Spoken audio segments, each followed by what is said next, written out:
mga kabayan, tayo gumawa ng samosa cheese. Kasi punta yata dito si tatay. Ayan ang flavor.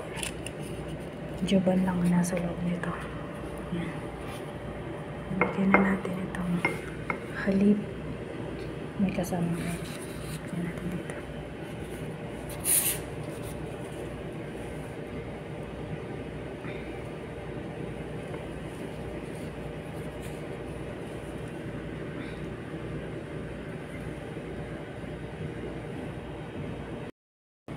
Ilagay na natin sa sa oven. Bake natin hanggang mag-golden brown.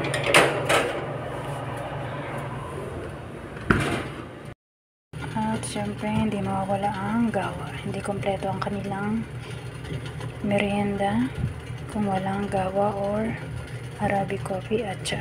Mamaya na daw yung tsa. Saan na tayo ng kape.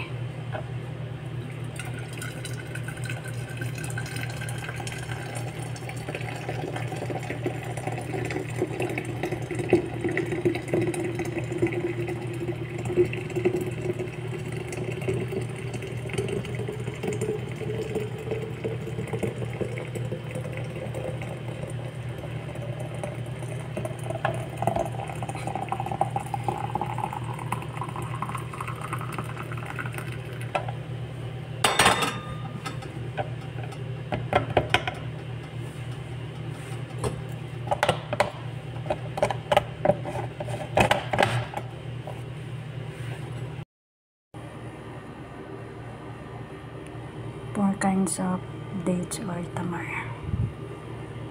Ito, tamar din yung nasa loob niya. Yung tinatawag na mamul.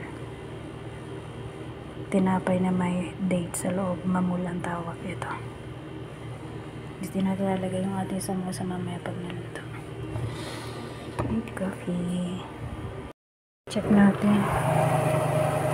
Konting minuto ba.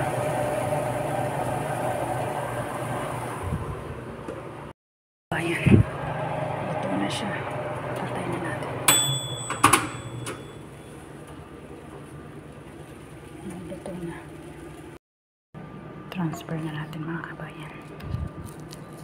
Mahirap.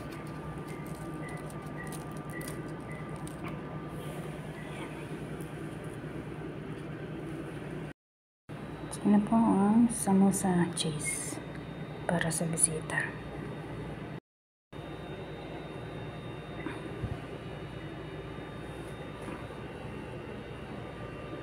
Arabic coffee is life. Thank you for watching mga kabayan.